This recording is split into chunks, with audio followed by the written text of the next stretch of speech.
Bom dia, irmãos. Essa é a última pergunta que eu tenho aqui. Então, se alguém tiver mais uma, manda lá para o Marcelo, enquanto ainda estamos no mês de Escola Bíblica Dominical, tá bom? E a pergunta é: por que as mulheres não oram lá na frente da igreja? Bom, oram, mas é mais raro, não é? O pastor sempre chama mais homens do que mulheres. E parece que a justificativa seria o texto bíblico que diz: a mulher aprende em silêncio, com toda a submissão, mas não tem nada a ver, tá? Então, eu vou primeiro passar por esse texto e dizer para os irmãos que ali havia um contexto histórico, cultural, no qual Paulo tinha a necessidade de orientar Timóteo que na igreja, ali, né, localizada ali naquela região, não é?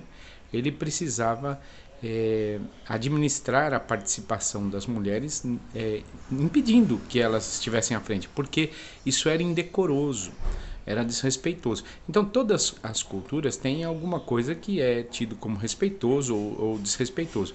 Há algum tempo atrás se tinha a questão de usar boné, o homem cobrir a cabeça, né? Então tinha que descobrir a cabeça. Hoje parece que isso tem caído em desuso, mas há muitas questões assim relativas ao respeito.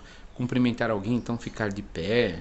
Então, existem muitas questões relacionadas a isso, ao decoro, não é?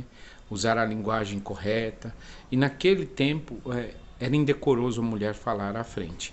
Então Paulo orienta que as mulheres elas não ensinem nem exerçam autoridade, ou seja, não ocupem cargos de liderança. E elas deveriam então aprender em silêncio, não se manifestarem, mas já era uma inovação, porque havia muitas comunidades em que não se permitia a participação de mulheres. A sinagoga, por exemplo, não permitia. Então, havia uma permissão e não somente isso, havia uma orientação positiva que a gente não pode esquecer ali. Paulo está falando, mulher aprenda. Então, isso daí você vê culturas ainda hoje que impedem que as mulheres aprendam. Mas ele coloca ali como seria isso naquela comunidade, em silêncio, com toda a submissão. E a gente aprendeu recentemente que seria essa palavra submissão, que é realmente fazendo um esforço.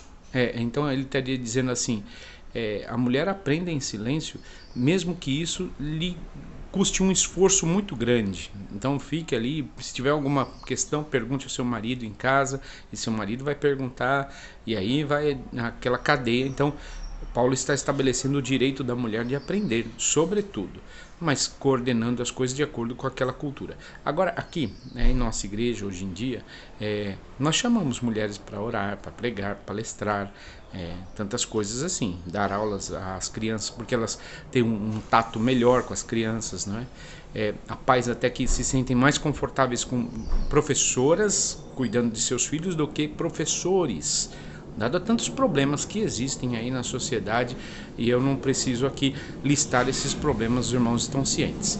Mas existe uma coisa muito curiosa: quando a gente chama as mulheres para orar, elas às vezes elas reagem de um modo assim não muito, vamos dizer, agradável. Elas reclamam, elas têm timidez, algumas choram, envergonhadas, e a gente nunca sabe quem é a mulher que quer ou não. E é diferente, o homem parece que é parecido, né? Você chama um homem para orar, ele já vem sorrindo. Tem uns que realmente falam assim: não me chama para orar porque eu sou tímido, eu não tenho. Mas assim, a maioria das vezes isso acontece com mulheres. É raríssimo, pelo menos minha experiência, raríssimo o caso de mulher que gosta de falar na frente, de orar na frente. Então, por isso, essa é a razão porque a gente evita, né, chamar as mulheres. Mas se a mulher que fez essa pergunta aí está incomodada, eu vou chamar ela para orar lá na frente.